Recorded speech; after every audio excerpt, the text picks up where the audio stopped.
एक नौजवान शादी किया, सऊदी में रहता था, सऊदी से आया, शादी कर लिया, बाप का इकलौता बेटा। और शादी के बाद 1 महीना के बाद ये लड़का अपनी माँ से कहने लगा कि अम्मा अब हम जाएंगे, मेरा वीज़ा आ रहा है। तो माँ कहने लगी कि बेटा तू चला जा, बहू तो मेरे साथ है। बोला कि नहीं, बहू नहीं रहेगी, हम वहाँ अकेले रहेंगे, बहू को भी लेके जाएंगे। तो माँ कहने लगी बेटा बहू के तेल ला के चलो जुआ, तो हम बूढ़ा बुढ़िया देखभाल क्या करते। बोलो बात सही कि गलत है, जल्दी बोलो भाई, अरे बोलो भाई। लेकिन बेटा बोला कि नहीं अम्मा, आप लोगों को जैसे रहना रहिए, हम बीवी को छोड़ के सऊदी नहीं जाएंगे, हम लेके जाएंगे। बीवी भी बोली लड़का से कि ते तोड़ बिना हमें न रहे वो तेजवा हम वो। बोले हाँ फुत की तुरो लग जूगी। बीवी को लिया चला गया। है जानते हो, जाने के बाद 14 साल का अरसा गुजर गया। कितने साल गुजर गए जल्दी बोलिए, अरे जल्दी बोलो कितने साल गुजर गए? 14 साल गुजर गए। मौलाना सलमान मंसूरपुरी रहमतुल्लाह अलैह ने अपनी किताब में इस वाक़े को लिखा है। ये किस्सा नहीं सुना रहे, ये हकीकत सुना रहा हूं मैं। वो नौजवान 14 साल सऊदी में रहा, 12 हज किया 14 साल में। कितने हज किया? 12 हज किया। 12वां हज में वो बैठा खाने काबा के पास में ज़ारो कतार रो रहा था। एक अल्लाह वाले उसको देखते रहे, नौजवान को, काहे ऐसा रो रहा है, कौन सा गुनाह किया है? तो वो अल्लाह वाले पीछे से आए, हाथ को रखा है। बाबू, वो नौजवान पलट कर देखा, नूरानी चेहरा है। बाबू ऐसा काहे रो रहे हो, कौन सा गुनाह किए हो? ये तो खाने काबा है, लोग यहां जो मांगता है उसकी अल्लाह झोली भरता है, क्या मांग रहे हो, कौन गुनाह किए हो? तो नौजवान कहने लगा कि हजरत ये मेरा 12वां हज है। जब भी मैं हज करने आता हूं ऐसा लगता है दिल पर किसी ने ताला लगा दिया।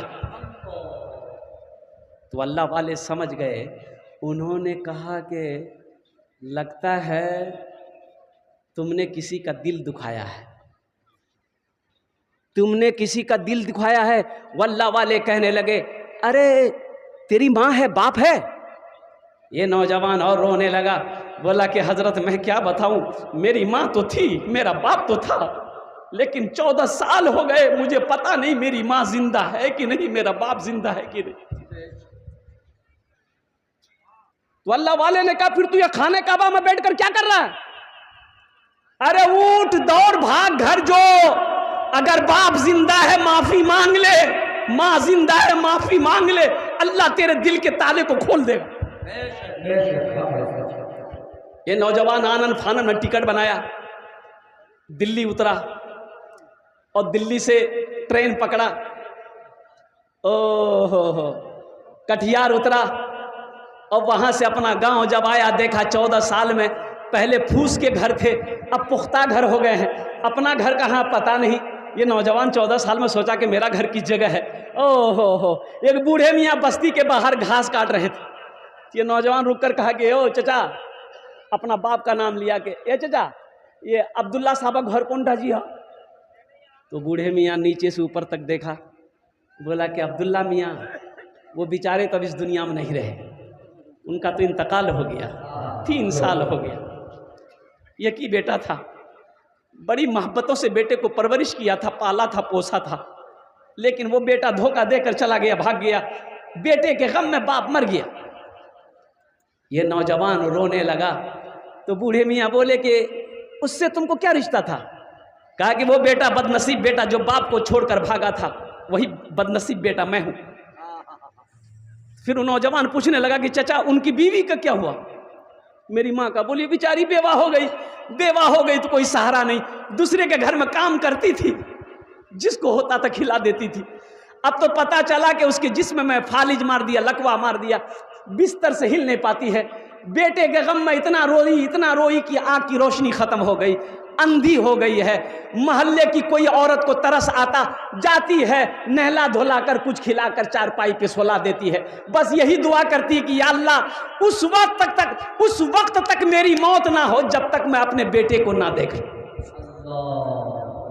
ये नौजवान भागा भागा आंगन गया, कदम रखा, माँ चारपाई पे लेटी है, माँ कहती है, पूछती है कौन है, कौन है? बेटा रोते हुए कहता है कि अम्मा तेरा गुनहगार बेटा, तेरा गुनहगार बेटा 14 साल के बाद आया। ओ माँ तो माँ होती है, माँ कहती है कि मेरा बेटा, मैं तो उठ के बैठ भी नहीं सकती कि तुझे गले से लगाऊं। बेटा मेरे बदन में ताकत नहीं है। मैं दुआ करती थी अल्लाह से कि या अल्लाह उस वक्त तक हमको मौत मत देना जब तक मैं अपने बेटे को अपनी नजरों से ना देख लूं। लेकिन बेटा मेरी नजरों में रोशनी नहीं है, मैं अंधी हो चुकी हूं, जरा मेरे करीब आ जा, सीने से लग ले ताकि मेरे कलेजे को ठंडक मिल जाए। ये होती है माँ। चिलचिलाती धूप में मक्के के खेत में देखो खट रहा है, ये होता है बाप पसीना बहा रहा है, किसके लिए? अपने लिए नहीं। रोटा मार्केट में 1 घंटा काम करेगा, उसका 2 टाइम का खाना हो जाएगा। किसके लिए पसीना बहा रहा है? मेरे घर में मेरा छोटा छोटा बच्चा है, उसके लिए खट रहा। इस बाप के एहसान को ना भूलो, इस माँ को ना भूलो जो 9 महीना तुम्हें पेट में रखी, उस माँ को ना भूलो जिसने 2 साल तक अपना खून पिलाई है, वो माँ जिसके कदमों के नीचे जन्नत है, वो बाप जो जन्नत का दरवाजा है। हाँ, बीवी का हक जहाँ है बीवी का हक अदा करो, लेकिन माँ बाप का हक जहाँ है अल्हम्दुलिल्लाह वहाँ उनके साथ अच्छा सलूक करो। देखो अल्लाह कहता है कुरान में, वक़दा रब्बुका अल्ला ताबुदू इल्ला इय्याहु व बिल वालिदैनि इहसाना। मेरा अल्लाह कहता है मेरे साथ किसी को शरीक ना बनाना। उसके बाद क्या करना है? नमाज नहीं, अल्लाह ने हुक्म दिया, अब क्या करना है? हजरत अब्दुल्ला इब्न मसूद रदी अल्लाह ताला अन्हु ये फरमाते हैं कि अल्लाह के रसूल सल्लल्लाहु अलैहि वसल्लम से मैंने पूछा, या रसूल अल्लाह सबसे अफजल अमल कौन सा है? आपने फरमाया और कुर्बान जाओ, सबसे खूबसूरत अमल, सबसे अफजल अमल यह है अल्लाह के साथ किसी को शरीक ना बनाना। दूसरा अमल अपने माँ बाप के साथ अच्छा सलूक करना, उनकी खिदमत करना, उनकी दुआएं लेना। अल्लाह तेरा दुनिया ही के अंदर में जन्नत में घर बना देगा। इंशाअल्लाह अमल करेंगे। हमको अपने मात पिता पे आज बड़ा अभिमान है जिनके सर पे माँ की ममता, जग में बड़ा इंसान है, जग में बड़ा इंसान है। पीते पीते दूध कभी चल में जब छुप जाते थे, पीते पीते दूध कभी चल में जब छुप जाते थे, खुद ठंडक में माँ सोती गोदी में हम सो जाते थे। अजय बताइए, कड़ाके की ठंड हो, यानी कड़ाके की ठंड, सर्दी खूब हो, बेटा 3 साल 2 साल का बच्चा है, बिस्तर में पेशाब कर दिया, माँ क्या करती है? बिस्तर बदल देती है। अरे जल्दी बोलो, बदलते ही नहीं, अरे बदले ही ना हो। ओ पेशाब वाला बिस्तर में उठा के रखी दिल की, दूसरों कप्पा बिछा दिल की। बच्चा फिर थोड़ी देर बाद पेशाब किया, माँ फिर बिस्तर बदल दी। थोड़ी देर के बाद बच्चा फिर पेशाब किया, माँ फिर बिस्तर बदल दी। 4-5 मरतबा माँ बिस्तर बदल दी, बच्चा फिर पेशाब किया। अब माँ क्या करेगी? पेशाबे में सुलाएगी? अरे माँ पेशाबे में सुलाएगी बच्चा को? अरे बोलते काहे नहीं है? सुलाएगी माँ। बाप पसंद करेगा मेरा बेटा पेशाब में सोए? अरे बाप पसंद करेगा? और सुनो, बिस्तर नहीं है, भोटिया नहीं जी, खत्म। और सुनो, माँ खुद पेशाब में सोती है, अपने बेटे को सीने पे सुलाती है, इसे दुनिया माँ कहती है।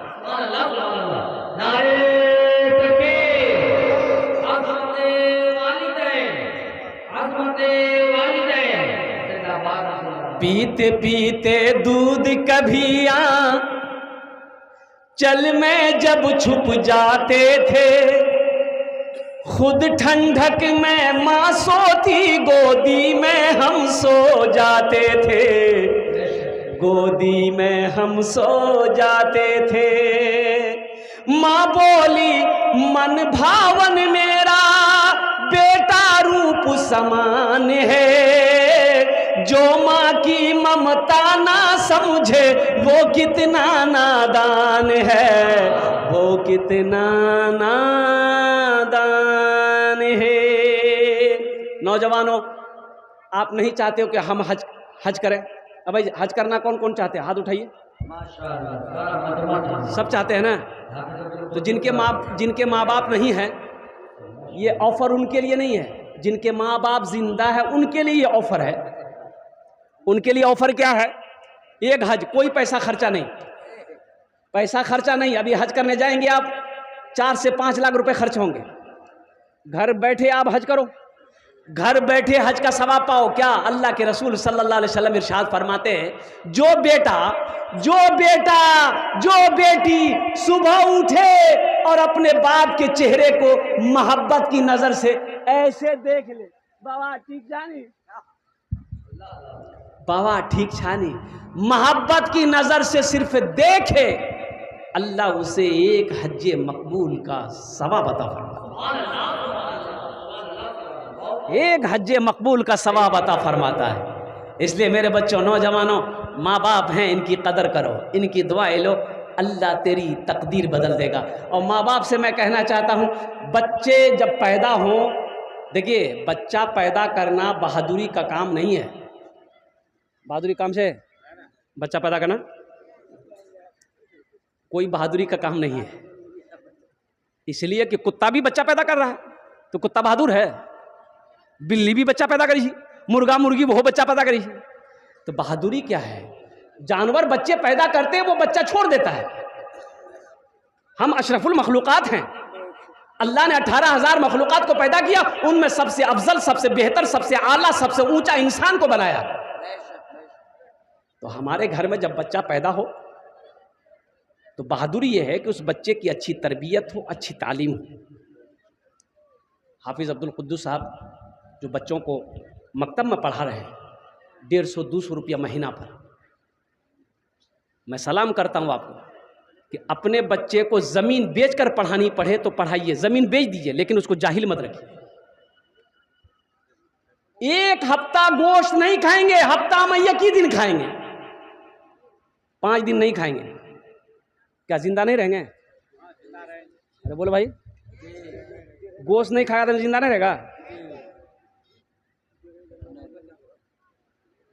200 टका हाफिज अब्दुल कुद्दूस साहब को देने में पेट दर्द हो रहा है। आदमी बोली जी, हाँ बोली साहब, बगैर बोटी को हमरा रोटी नहीं खेल, बगैर बोटी रोटी खेल नहीं। 300 टका गोश्त किलो, आया 150 टका देवे में है कहते इतना परेशान है, जा घर काटी भागी जी, इतने घर काटी नहीं भागे जा, दम नहीं पैसा आएगा। अरे इसको पैसा दो भाई, 1 महीना तेरे बच्चे को पढ़ाया। एक बात और याद रखिएगा, देखिए मैं आपको बता दूं, आप बच्चे को डॉक्टर बनाइए, इंजीनियर बनाइए, प्रोफेसर बनाइए, मास्टर बनाइए, वकील बनाइए, अल्हम्दुलिल्लाह बनाइए, लेकिन ये आप इसको बनाइएगा, आपका नाम रोशन दुनिया में होगा, वो कमा के खाएगा, दौलत कमाए, यही ना? अरे बोलिए भाई, यही ना? लेकिन सुनो, बच्चे को अगर आपने कुरान पढ़ा दिया, अच्छा यही बेटा प्रोफेसर है, डॉक्टर है, इंजीनियर है, जो भी है, दुनियावी पढ़ाई पढ़ाया आपने, हशर का मैदान आपको देखेगा, भागेगा, बाबा आप जी कुछ मांगी नहीं, ये बेटा भागेगा हशर के मैदान में, बाप को देखकर भागेगा, भाई को देखकर भागेगा, भाई को देखकर भागेगा, ओ दोस्त को देखकर भागेगा, बीवी शौहर को देखकर भागेगी। हम नहीं कहते अल्लाह का कुरान उठाओ, अल्लाह का कुरान कहता है, लेकिन सुनो अल्लाह के रसूल की सुनिए, अल्लाह के हबीब की सुनिए। अल्लाह के रसूल सल्लल्लाहु अलैहि वसल्लम इरशाद फरमाते हैं, जिसने दुनिया में अपने बेटे को कुरान पढ़ाया, क्या पढ़ाया? अरे जोर से बोलिए, क्या पढ़ाया?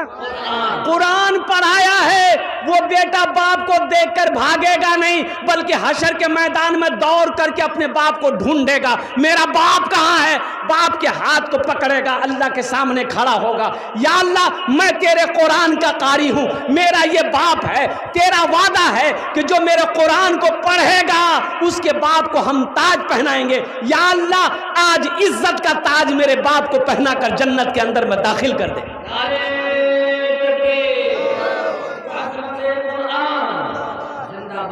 सहरा में, जंगलों में, बयाबान में पढ़ो, मीनार गिर पड़े हैं तो मैदान में पढ़ो, मीनार गिर पड़े हैं तो मैदान में पढ़ो। ये बेखबर नजूमी तुम्हें क्या बताएंगे, कल होने वाला क्या है ये कुरान में पढ़ो, कल होने वाला क्या है ये कुरान में पढ़ो। हम मना नहीं करते हैं, अंग्रेजी अपने बच्चों को पढ़ाइए, संस्कृत पढ़ाइए, हिंदी पढ़ाइए, मराठा पढ़ाइए, बंगला पढ़ाइए, अपने बच्चे को दुनिया का हर भाषा पढ़ाइए। लेकिन मेरा कहना है कि हर भाषा से पहले मेरा बच्चा अल्लाह का कुरान पढ़ेगा इंशाअल्लाह। सारे लोग पढ़ेंगे इंशाअल्लाह। बच्चों को अपने साहिबे ईमान बनाओ। ये हकीकत मैं बता रहा हूं, मेरे रिश्तेदार में, मैं नाम नहीं लूंगा, बाप का 3 बेटा। क्या बेटा है? बाप का 3 बेटा। अच्छा देखिए, आए है मैंने उस नौजवान को सामने बैठा कर कहा कि तुम्हें शर्म से डूब जानी चाहिए, मर जाना चाहिए, तुम्हारा जिंदा तुम्हें रहने का हक नहीं है। पता ये चला कि सबसे बड़ा बेटा में बाप में झगड़ा हुआ। अच्छा, झगड़ा जो हुआ, बाप भी तलवार लेके निकला, बेटा भी तलवार लेके निकला, या अल्लाह। अच्छा, उसका मझला बेटा क्या किया? मझला बेटा भी भाई की तरफ से था। मझला बेटा क्या किया? बाप को खड़ी खोटी सुनाया, और जब बाप नहीं मानने लगा तो मझला बेटा ताकतवर था, बाप को पकड़ा और दरवाजा में ले जाकर पटक दिया, सीने में चढ़ गया। तो जब है कही अस्तगफिरुल्लाह रब्बी मिन कुल्ली ज़ंबी व अतूबु इलैह। कसम खुदा की जब मैंने ये खबर सुना, किसी ने बताई मुझे कि ऐसा ऐसा हुआ, मैं अपने सीने को पकड़कर, सर को पकड़कर बैठ गया कि या अल्लाह, ये तो जिंदगी दुनिया ही में जहन्नम खरीद गया, ये जिंदगी दुनिया ही में जहन्नम है इसके लिए। इसलिए मेरे बच्चों, खुदा के वास्ते अपने बाप से अगर बेअदबी किए हो, माफी मांग लो, अभी जिंदा है, पांव पकड़ लो। माँ से अगर बेअदबी किए हो, माँ का पांव पकड़ लो, हाथों को, माँ का हाथ चूमो, बाप के हाथ को चूमो, बाबा हमरा माफ करी दा, मियाँ हमरा माफ करी दे। माँ बाप राजी, अल्लाह राजी, माँ बाप नाराज, अल्लाह नाराज। कुरान पढ़ाओ, कुरान पढ़ाओ। मैं ये नहीं कहता इन्हें इंग्लिश ना पढ़ाना, डीएमबी कमिश्नर भी इन्हें कप्तान बनाना। मैं ये नहीं कहता इन्हें इंग्लिश ना पढ़ाना, डीएमबी कमिश्नर भी इन्हें कप्तान बनाना। हाँ पहले मगर दीन के अरकान सिखाओ, कुरान पढ़ाओ, कुरान पढ़ाओ। बच्चों को अपने साहिबे ईमान बनाओ, कुरान पढ़ाओ, कुरान पढ़ाओ। बाप मर गया, आखिरी बात, 2 मिनट की गुफ्तगू है, मेरी गुफ्तगू खत्म हो जाएगी। बाप का इंतकाल हो गया, रिश्तेदार लोग आगे, जनाजा रखा हुआ है, इमाम साहब आगे बढ़े जनाजा की नमाज पढ़ाने के लिए। बेटा ज़ारो कतार रो रहा है, बेटा ज़ारो कतार रो रहा, बाबा बाबा। लोगों ने कहा कि कहाँ नहीं जाकर मरना सब एक जीरो, अरे इजाज़त धोगनी हो, बापक जनाजा पर हवेली इजाज़त धोगनी हो। ये नौजवान आगे बढ़ा, नौजवान बोलने लगा कि आप लोग क्या समझते हैं, हम अब्बा के मरने पर रोते हैं? बोला फिर कहना कानी। ये नौजवान बोला हम रो इसलिए रहे हैं कि हमर बाबा हमरा हिंदी पढ़ल को, अंग्रेजी पढ़ल को, बंगला पढ़ल को, मराठा पढ़ल को, पंजाबी पढ़ल को, हमर बाबा हमरा कुरान नहीं पढ़ल को। अगर मेरा बाप कुरान पढ़ाता आज जनाजे की नमाज हम पढ़ाते। कुरान पढ़ाओ। अजय बाबा बताइए, जो दुआ दिल से बेटा करेगा बाप के लिए हम करेंगे उसके लिए? नहीं। अरे जल्दी बोलो ना भाई। हमसे बोलता है हजरत दुआ करो, अत्य की करवे दुआ ते तुम औलाद हो, तुम जो दिल, तुम्हारे दिल से जो दुआ निकलेगी मेरे दिल से निकलेगी? नहीं निकलेगी ना। तुम ना दुआ करो अपने बाप के लिए, माँ के लिए, तुम दुआ करो। कुरान पढ़ाओ, कुरान पढ़ाओ। तुम शुक्र करो रब के मदरसे हैं जो चलते, तुम शुक्र करो रब के मदरसे हैं जो चलते, पढ़ लिख के यहाँ दीन के दाई है निकलते। घर घर में यही, घर घर में यही जाके तुम ऐलान कराओ, कुरान पढ़ाओ, कुरान पढ़ाओ। बच्चों को अपने साहिबे ईमान बनाओ, कुरान पढ़ाओ,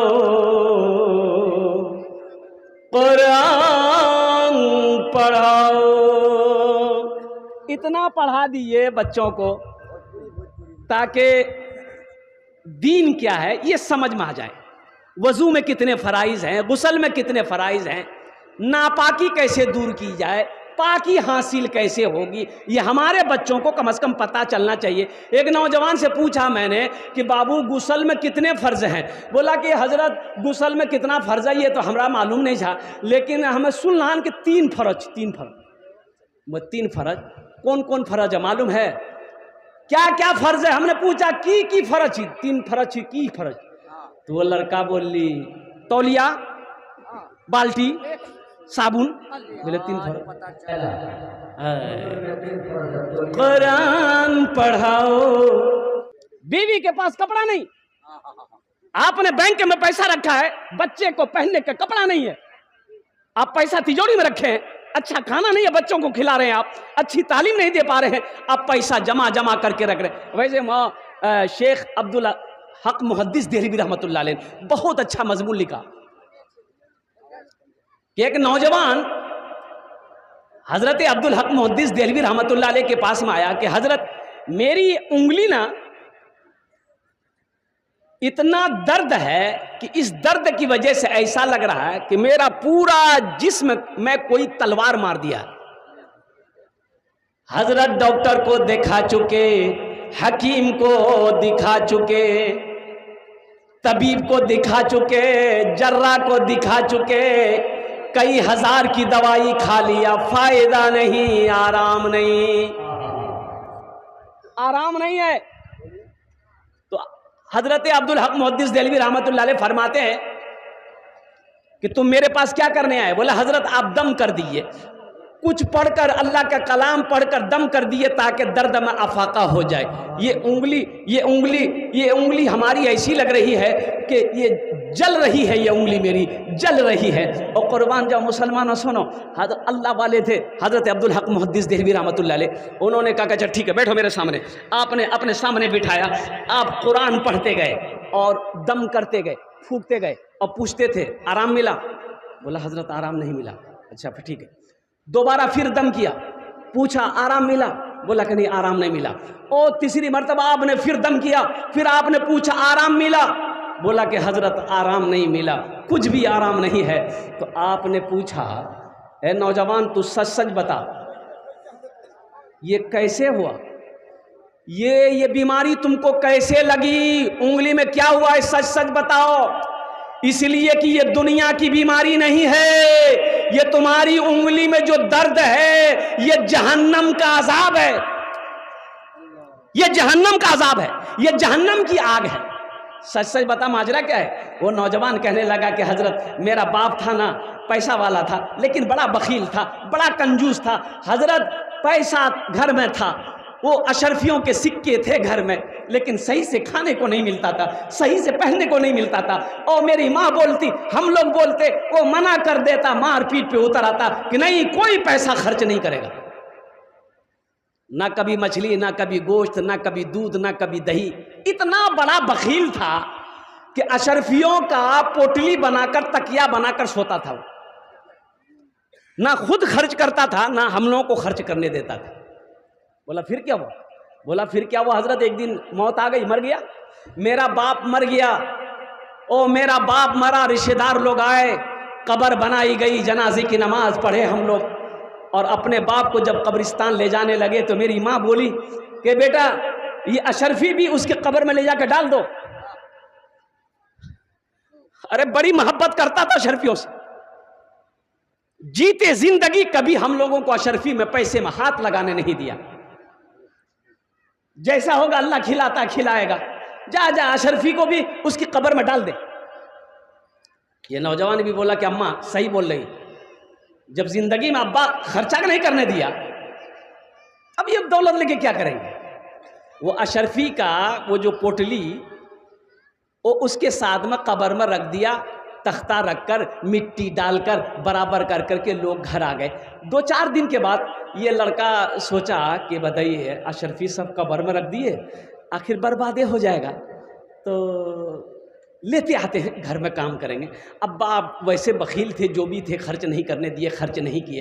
तो वो नौजवान कब्रिस्तान पहुंचा, कब्र की मिट्टी हटाया, और जब तख्ता हटाया देखता क्या है कि जितने अशरफी के सिक्के थे उसके बाप के जिस्म में चिपका हुआ है। बोले अरे हम तो पोटरी में रखे थे, या बदन में चिपकाया हुआ है। ये नौजवान उंगली लेकर एक अशरफी को, एक सिक्का को ऐसे छुआ, बस छूना था। ये नौजवान कहता है, हजरत अब्दुल हक मुहद्दिस देहलवी रहमतुल्लाह अलैह को कहता है नौजवान कि हजरत मैंने सिक्का को जैसे ही छुआ, ऐसा लगा मेरे पूरे बदन में करंट लग गया, पूरा जिस्म मेरा कांपना शुरू हो गया। हजरत फिर मैंने सिक्का को नहीं छुआ, और कब्र की मिट्टी को मैंने बराबर की। हजरत उसी वक्त से इस उंगली में ऐसी टिस होती है पैदा, ऐसा लगता है कि मेरा पूरा बदन जल जाएगा, ना खाने चैन है, ना सोने चैन है, ना बैठने चैन है। हजरत अब्दुल हक मुहद्दिस देहलवी रहमतुल्लाह अलैह फरमाते हैं, ए नौजवान, इसका इलाज कोई डॉक्टर नहीं कर पाएगा, ये जहन्नम की आग है, ये जहन्नम की आग है। ऐसा करो, इसको अगर कोई बुझा सकता है तो आंख का आंसू बुझा सकता है, आंख के आंसू बुझा सकता है, रो, और जब आंसू निकले तो इन उंगलियों को आंसू लगा दो, इंशाअल्लाह अल्लाह तुम्हें शिफा देगा।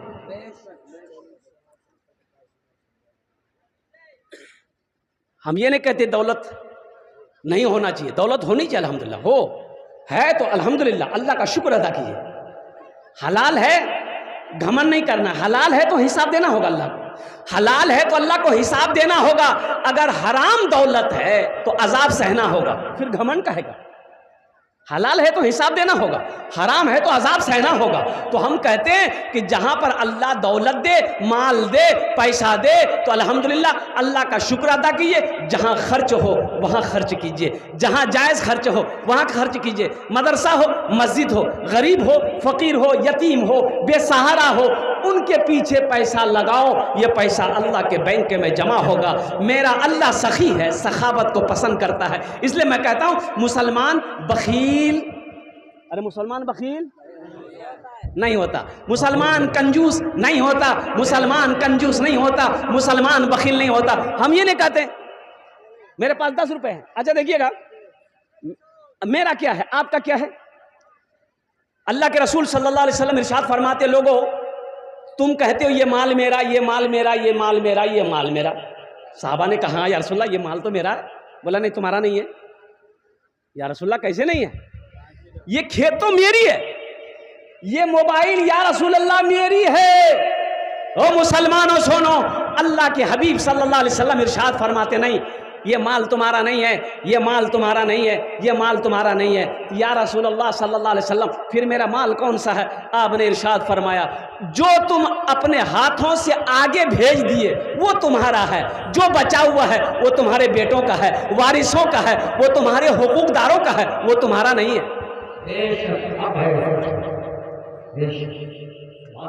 एक न एक दिन हर एक इंसान चला जाएगा,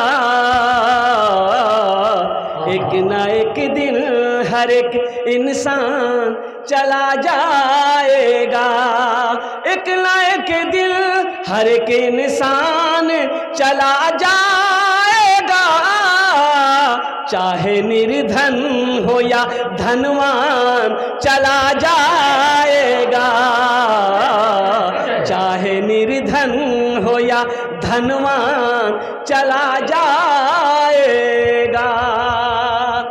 क्यों सताते हैं गरीबों को ये दौलत वाले, क्यों सताते हैं गरीबों को ये दौलत वाले,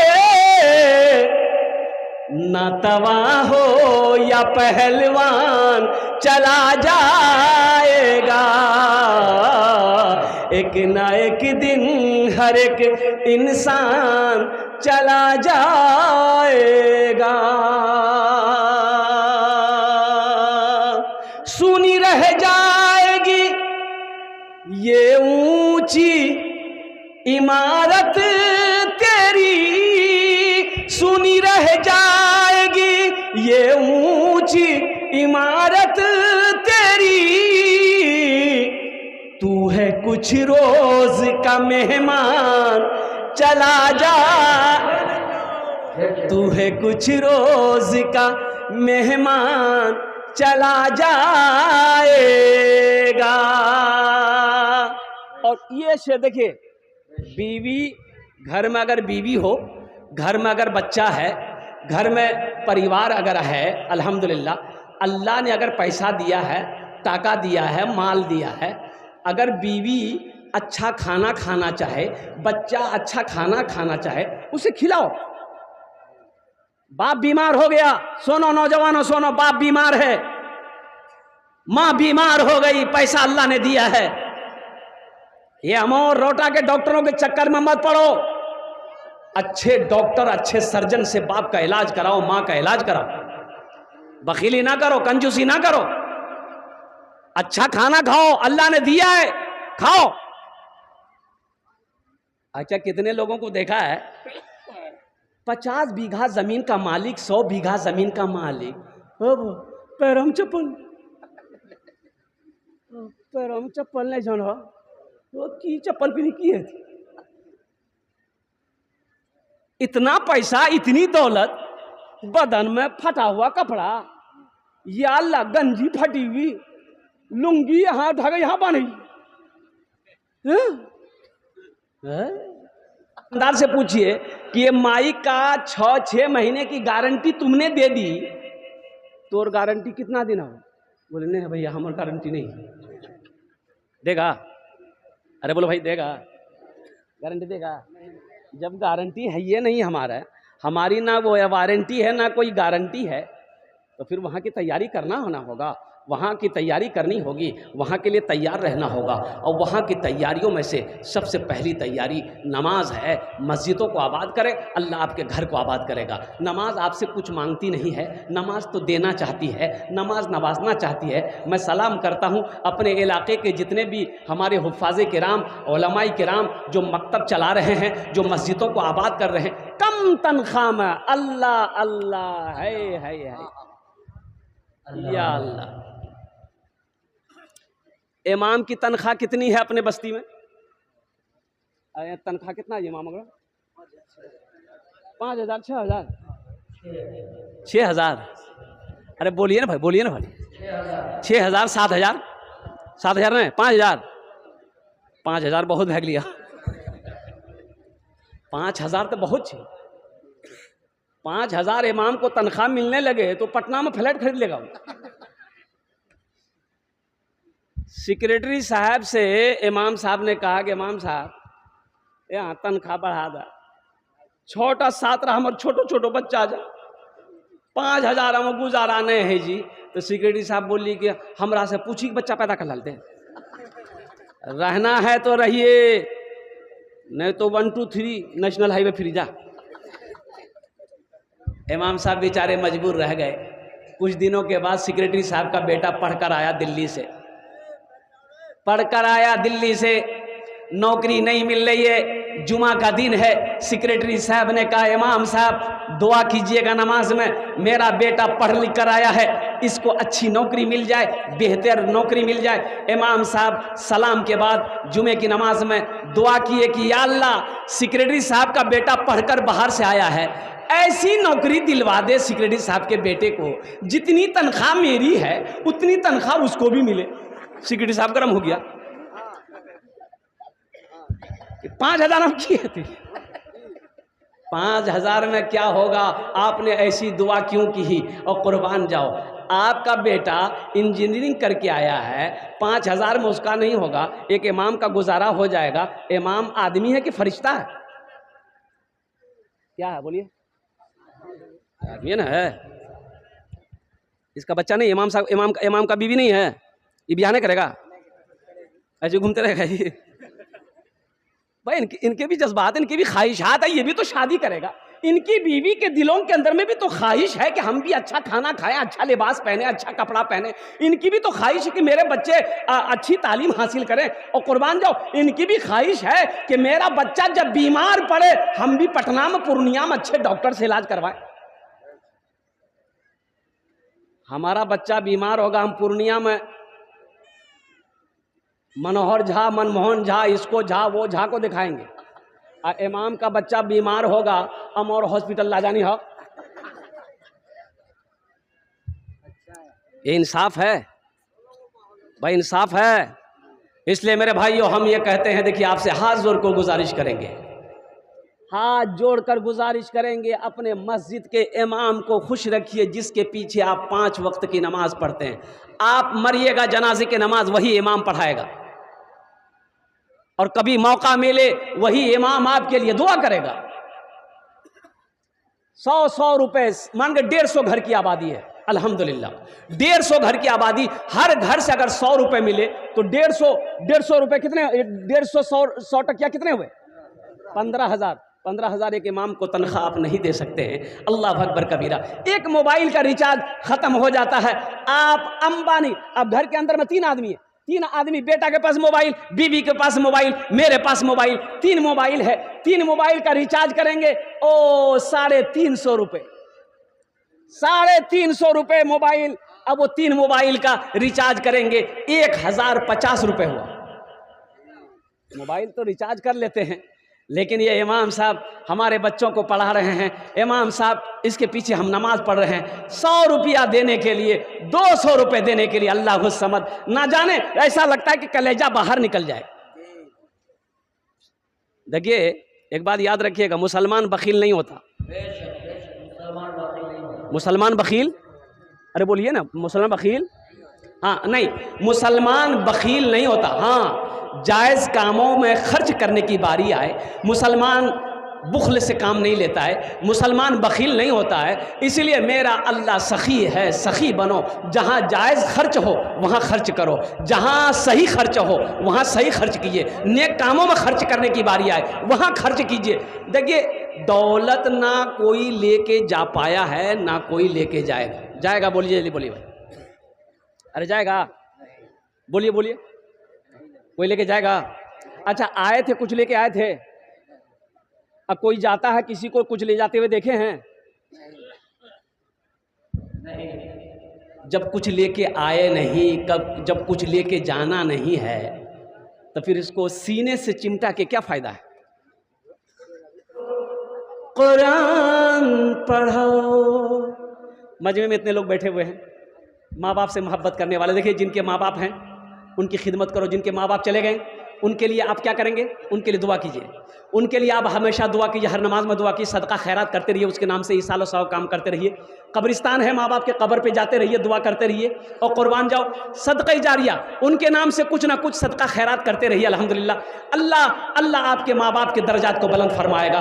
माशाअल्लाह, कितने लोग इंशाअल्लाह अपने माँ बाप के नाम पे सदका करना चाहते हैं? हाथ उठाइए, इंशाअल्लाह मैं दुआ करूँगा। कुरान पढ़ाओ, कुरान पढ़ाओ, छोड़ दो हर गुनाहों को तुम, छोड़ दो हर गुनाहों को तुम, जिंदगी का कोई भी भरोसा नहीं। छोड़ दो हर गुनाहों को तुम, जिंदगी का कोई भी भरोसा नहीं। आज है हम यहाँ कल हो के नहीं, आज है हम यहाँ कल हो के नहीं, जिंदगी का कोई भी ठिकाना नहीं। छोड़ दो हर गुनाह को तुम। माशाअल्लाह, दिल जमी के साथ आप लोग अपनी अपनी जगह पे बैठे रहिए।